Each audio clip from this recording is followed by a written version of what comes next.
que eu publiquei o ano passado, chama Versos Comprimidos. Eu também atuo nessa área aí. E vou falar um pouquinho sobre como foi o meu processo com a criatividade. Desde criança, eu sempre gostei muito de coisas criativas, né? Então, a gente começa com hobbies. Gostava de desenhar, ainda gosto de desenhar, de escrever. E isso vai se desenvolvendo, né? Querendo ou não, a gente tem o interesse de trabalhar numa área que a gente já gosta, né?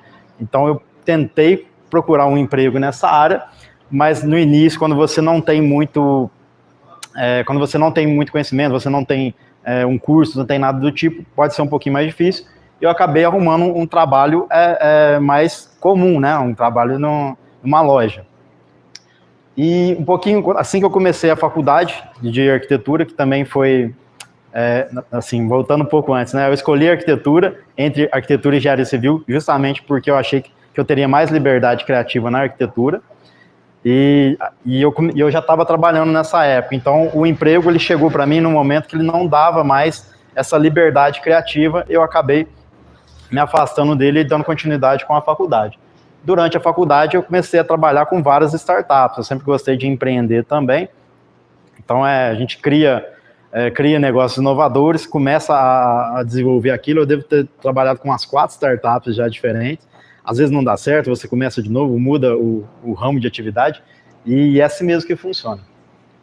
E durante a faculdade ainda a gente começou a fazer um estágio na própria faculdade, que era o escritório modelo. E é ali que eu comecei de fato a poder trabalhar com arquitetura e ter alguma valorização maior ali da parte criativa, né? Eu tive a liberdade criativa e isso estava tendo algum retorno para mim. A partir disso, assim que a gente encerrou a faculdade, eu juntei com meus colegas do curso ali e a gente abriu o nosso escritório, que é o AC7, que eu trabalho hoje.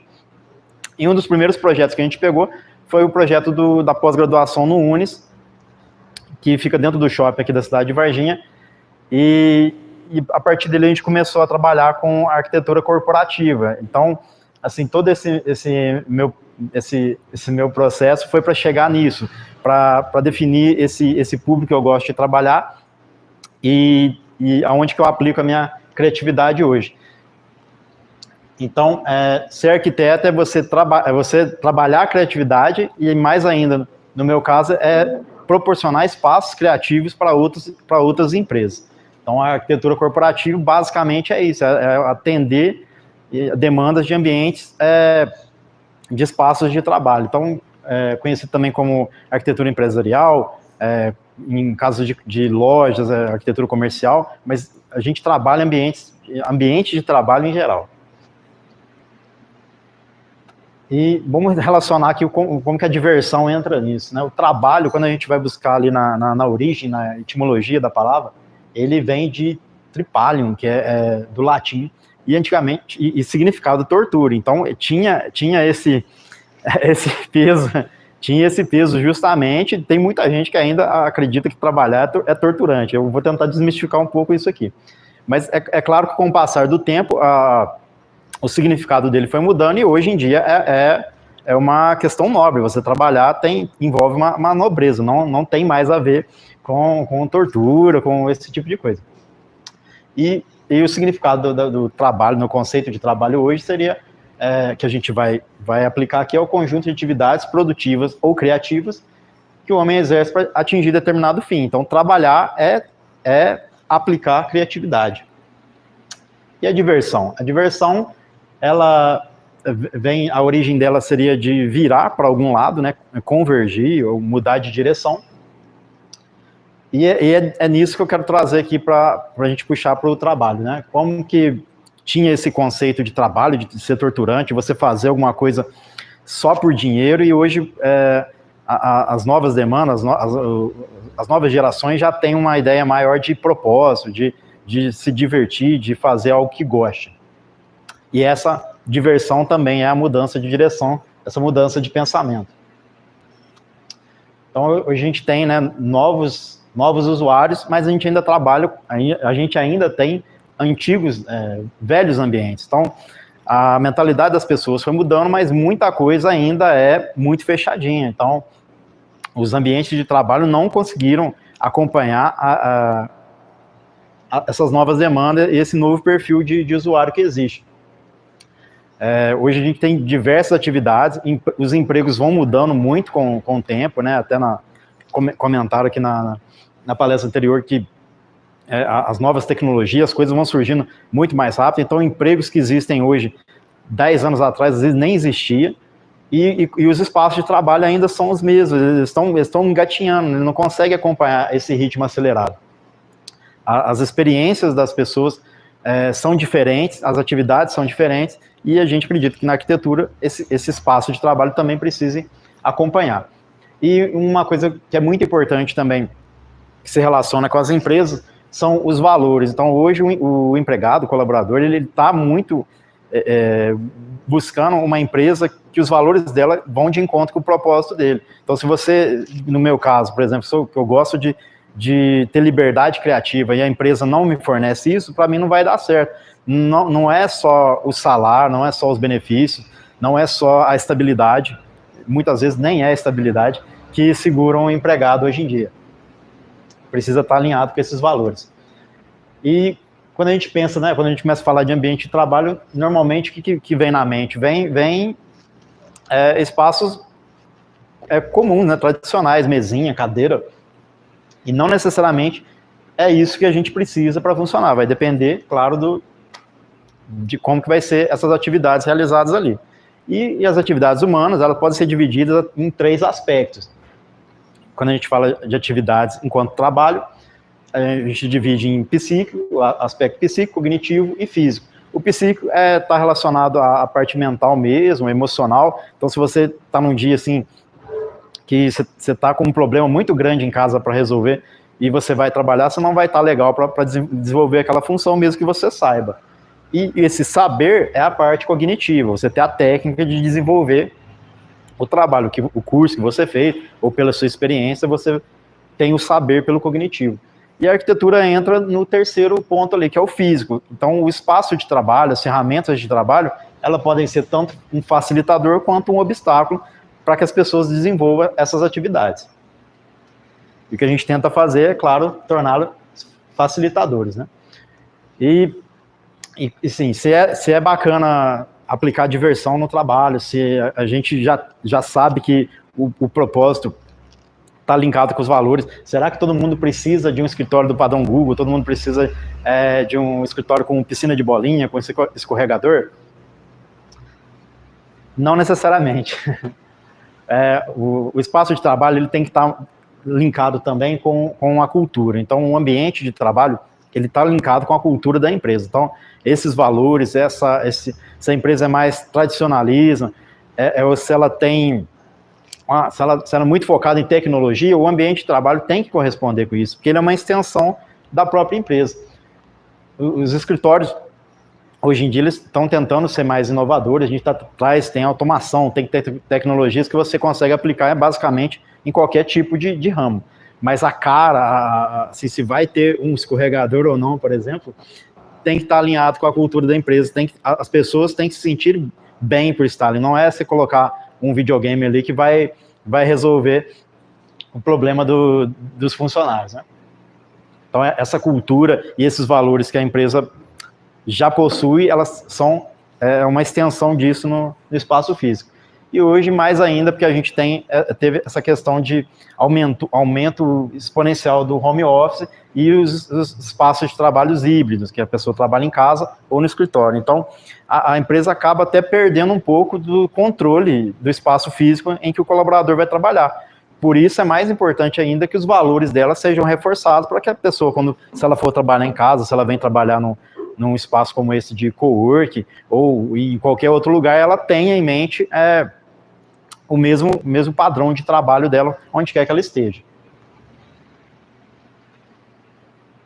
E uma pergunta para instigar também, quantas horas do dia a gente passa no espaço de trabalho, né? A maioria das pessoas trabalham aí 8 horas por dia, mas a gente acaba gastando se você trabalha no espaço físico da empresa, você tem transporte, você fica pensando nesse problema praticamente o dia inteiro. Então, a maior parte do nosso dia a gente está focado no trabalho. não é mais só a questão, é minha segunda casa, às vezes é a primeira casa, às vezes a pessoa fica mais no trabalho do que em casa.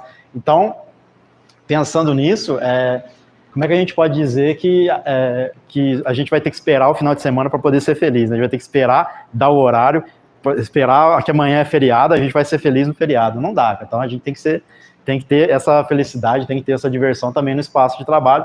Coloquei algumas fotos aqui de comemoração do nosso escritório. A gente gosta muito de comemorar, de criar esse ambiente mais agradável entre a gente também, porque é os valores que a gente vende para os nossos clientes. E, inclusive, assim, nem só comemorar coisas boas. Quando acontece, igual esse ano, a gente teve uma situação de não estar vendendo, do pessoal tá para baixo, a gente vai lá, compra um centro de salgado, fica todo mundo feliz e já muda os ânimos. É preciso também celebrar os dias de dificuldade. E como que a gente pode aplicar isso no nosso espaço de trabalho, propriamente, né?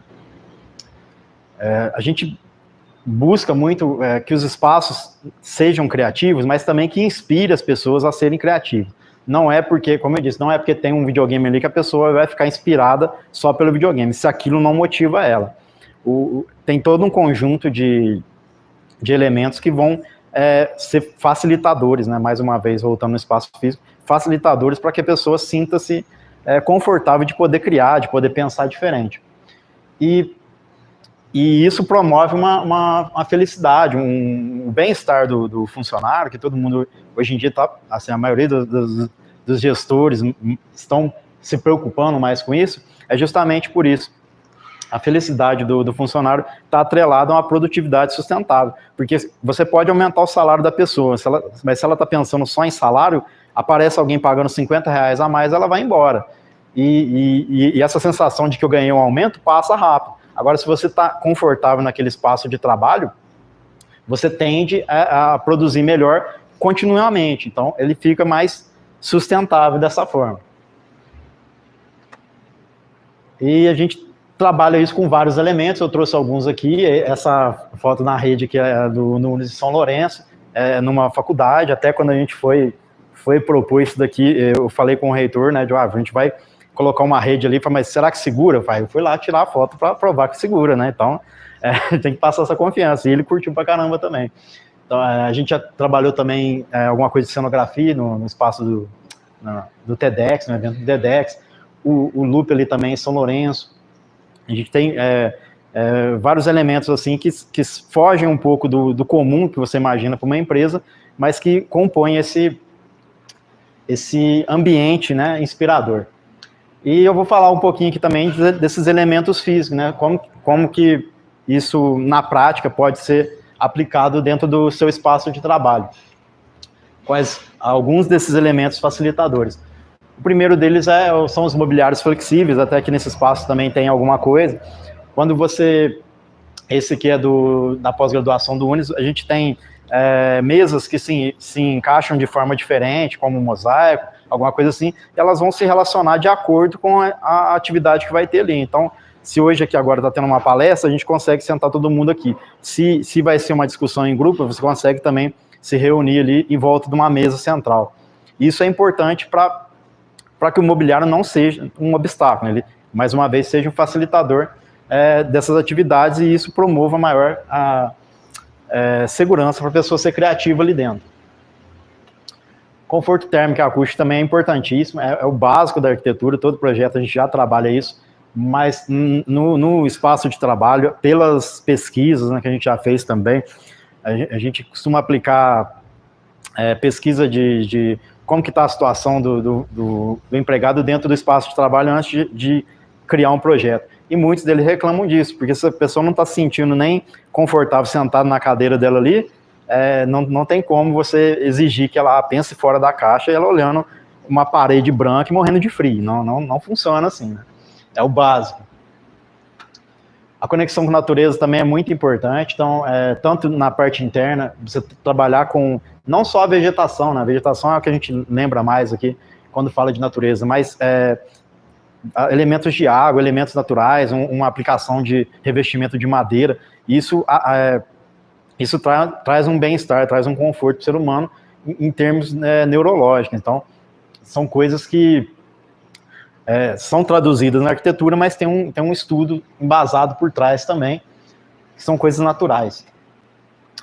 A cultura e a composição visual também é muito importante, como eu falei, de reforçar os valores da empresa né, de você não ficar olhando uma parede branca.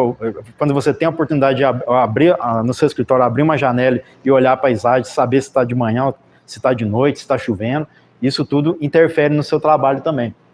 E a composição visual atrelada à cultura da empresa é você ter o reforço da marca. Se você tem uma identidade visual forte, você quer que os seus colaboradores vejam isso, e o cliente também, quando ele entra na sua empresa, ele vai olhar e vai perceber, não, esse lugar aqui é dessa empresa, porque tem a cara dela, né? Tem, mais uma vez, essa extensão dos valores da empresa.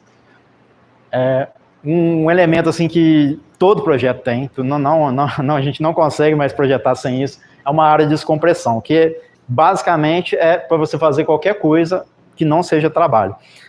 Apesar que você pode trabalhar nela também, dá para você fazer uma reunião mais informal, alguma coisa assim, mas a ideia é essa de relaxamento, de você ter essa desconexão e essa descompressão mesmo. Você está focado ali, às vezes você precisa de um espaço de trabalho com a mesinha, focado no computador, porque é isso que te dá a produtividade, mas você precisa ter uma válvula de escape. Então, as áreas de descompressão são para isso. Para você, é um lounge, às vezes tem até um brinquedo mesmo. Esse espaço aqui que a gente projetou, essa coluna ela é revestida com espuma para você poder dar um soco nela ali, poder dispersar a raiva mesmo. E esses elementos, né, vou falar no próximo slide aqui também, que já intercala com ter esses elementos interativos, para que o funcionário também tenha essa liberdade de interagir com o espaço. O espaço de trabalho ele não é só um cenário que fica ao fundo ali, né? Apesar de ser utilizado muito assim também, quando a gente vai fazer uma live, alguma coisa do tipo. Mas ele precisa ser interativo, ele precisa ter...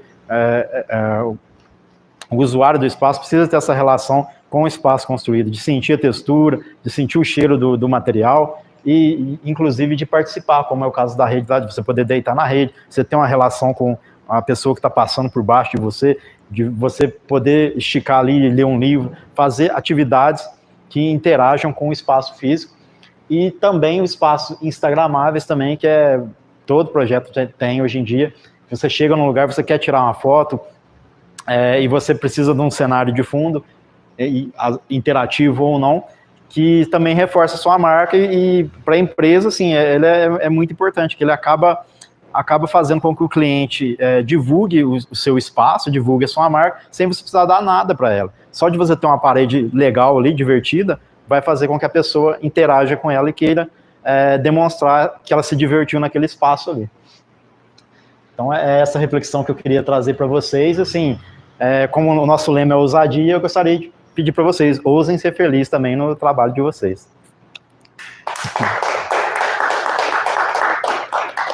Obrigado. Valeu. Salve todos os loucos! Eu sou o Ventania. Eu apoio a criatividade em Varginha.